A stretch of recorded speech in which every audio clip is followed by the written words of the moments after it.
할렐루야, 반갑습니다. 오늘 하루 잘 지내셨나요? 2021년 특별 새벽 예배가 은혜 가운데 잘 맞춰질 수 있도록 인도하시는 하나님께 감사를 드립니다. 그래서 오늘부터는 다시 9시 기도회로 여러분과 같이 만나게 되었는데요. 우리가 같이 기도하면서 하나님께서 어떻게 인도하시는지 우리가 산증인이 되는 저와 여러분들 되시기를 바랍니다. 오늘의 생명의 삶 본문은 마태복음 4장 1절에서 11절의 말씀입니다. 그 중에 4장 1절을 읽겠습니다. 그때 예수께서 성령에게 이끌리어 마귀에게 시험을 받으러 광야로 가사 우리는 어제 주일 말씀을 통해서 사단에게 밀가 부르듯 시험을 당하고 넘어지고 마는 베드로의 모습을 살펴보았습니다. 그런데 오늘 큐티 본문을 보니까 예수님이 사탄의 시험을 이기시는 장면을 기록하고 있어요. 이 본문 말씀을 통해서 오늘 저와 여러분들에게 주시는 하나님의 메시지를 나누기를 원합니다. 먼저 이 말씀에서 우리가 주목해보고 싶은 단어는 바로 성령의 이끌리심입니다. 예수님은 광야로 성령에게 이끌려 가셨습니다. 이 성령이 어떻게 등장하냐면 오늘 본문 바로 앞절에 보면 예수님이 세례 요한에게 세례 받으시는 장면이 나오는데요.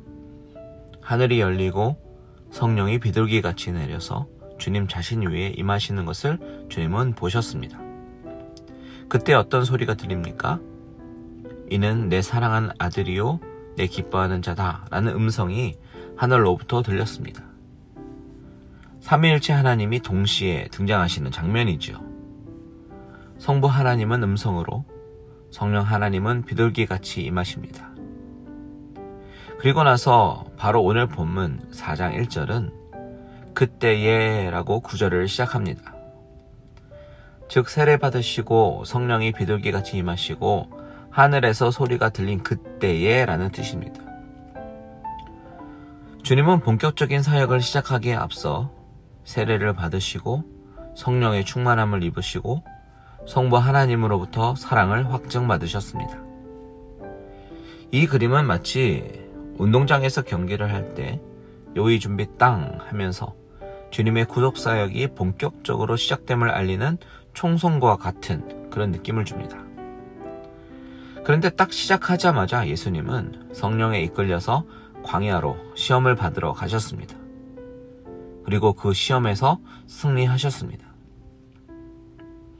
사탄은 제 아무리 영악한 게임으로 넘어뜨리려고 하고 제 아무리 채를 흔들어 믿는 자들을 넘어뜨려도 그가 절대로 이길 수 없는 분은 바로 예수 그리스도이심을 마태복음은 시작부터 증거하고 있습니다. 예수님은 가장 사역의 초반부터 사탄과의 싸움에서 기선제압을 하십니다. 사탄이 제 아무리 영향력이 있는 것 같고 아무리 날뛰어봐도 예수님 앞에서는 전혀 힘을 쓸 수도 없는 하나의 피조물에 불과한 존재라는 것을 마태는 증거하고 있는 것입니다. 어제 베드로가 넘어진 이유들과는 대조적으로 주님이 사탄의 시험을 이기신 방법을 보십시오. 바로 기도와 말씀입니다. 주님은 40일 동안 금식 기도를 하셨습니다. 광야는 예수님에게 있어서 철저하게 사역을 준비하시는 기간이었던 것입니다. 누구에게는 철저한 고난의 장소인 광야가 주님에게는 사역의 준비의 자리였습니다. 기도하셨고 말씀으로 이기셨습니다. 마귀가 준 세 가지 시험을 가만히 보면 마귀의 전략은 하나님의 말씀을 불순종하도록 유혹하는 것을 우리가 봅니다. 첫 번째 시험은 이 돌들로 똑똑이가 되게 하라. 이것은 하나님을 향한 우리의 시선과 마음보다 삶의 현실, 생존을 우선시하라 라고 하는 강력한 유혹입니다. 두 번째 시험은 성전 꼭대기에서 뛰어내리라. 그래도 다치지 않으리라 라고 유혹하죠. 세 번째는 내게 엎드려 경배하면 이 천하만물을 주겠다 라고 유혹합니다. 하지만 예수님께서 이 유혹과 시험들을 물리치신 방법을 보면 주님은 기도 후에 말씀으로 물리치시는 것을 봅니다. 첫 번째 신명기 말씀을 인용하시면서 사람이 떡으로만 사는 것이 아니라 하나님의 입에서 나오는 모든 말씀으로 산다라고 선포하시는데, 그러면서 인간이라는 존재가 궁극적으로 삶의 현실과 생존보다 더 궁극적으로 중요하게 생각해야 되는 것이 바로 하나님의 말씀이며, 그 말씀에 순종하는 것이 그 어떤 가치보다 더 중요한 것임을 보여주시면서 사탄을 그 말씀으로 물리치십니다. 그러면서 두 번째 유혹을 물리치시는 장면이 나오는데, 이 부분에서 좀 특이한 것이요, 마귀도 유혹할 때 성경을 인용하더라 라는 것입니다.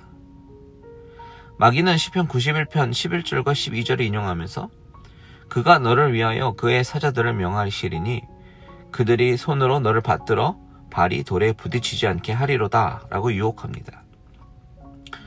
마귀의 유혹을 가만히 보면 너무나도 그럴듯하게 설득력이 있어 보입니다. 믿는 자들에게 대놓고 성경을 믿지 말라, 하나님을 부인하라, 이렇게 하는 것이 아니라 성경에 이런 말씀이 있는데 라고 말을 하면서 아주 교묘하게 속이고 있다는 사실입니다. 그때 주님의 대답을 보면 신명기 6장의 말씀을 인용하시면서 주 너의 하나님을 시험하지 말라 라고 대답을 하셨는데요, 이 신명기 6장의 배경은 바로 이스라엘 백성들이 광야에서 물이 없다고 불평하고 원망하는 장면을 배경으로 가지고 있다는 사실을 우리는 주목해 보아야 합니다. 즉 마귀의 두 번째 유혹은 하나님을 향한 불신을 전제로 하나님을 향한 믿음을 흔들려고 하기 때문에 주님은 그 신명기 6장의 말씀으로 마귀를 물리치신 것입니다. 마지막 유혹에서 자신을 경배하라 라고 했던 부분은 마찬가지로 신명기 6장 13절을 통해서 이기시는데, 이 6장의 말씀은 이스라엘을 출애굽시켜 주시고 광야로 인도하신 분이 바로 유일하신 하나님의 심을 강조하고 있는 말씀입니다. 그러면서 출애굽시키시고 광야에서 인도하신 그 하나님을 경배하고 오직 그만 섬기는 것이 마땅함을 강조하고 있는 말씀이에요. 이처럼 마귀는 어떻게 해서든지 그 하나님의 말씀을 불순종하게 유도하고 신뢰하지 못하게 유도하지만, 주님은 그 말씀으로 그를 무찌르시고 여전히 마귀에 대한 권세와 주권이 주님 손에 있음을 보여주셨습니다. 여러분, 우리가 이것을 보면서 꼭 기억해야 하는 사실은 우리도 마귀의 유혹으로부터 이길 수 있는 방법이 바로 말씀과 기도라는 사실입니다. 마귀의 권세를 이기시고 그들의 행동까지도 주권을 가지고 계신 우리 하나님께 기도하며 간구하며 도움을 요청해야 합니다. 또한 사탄은 그 말씀을 순종하지 못하게 만들려고 하더라도 그 가운데 하나님의 말씀의 신실함을 믿고 의지하고 우리가 굳게 서 있으면 우리는 흔들리지 않는 믿음을 가지게 될 것입니다. 오늘도 같이 기도하시면서 하나님께 더욱 기도로 간구하시면서 말씀과 기도로 무장하시며 늘 우리를 삼킬 자를 찾는 사탄의 유혹과 흔들림으로부터 승리케 하시는 그분을 바라보며 나아가시는 저와 여러분들 되시기를 주님의 이름으로 축원드립니다.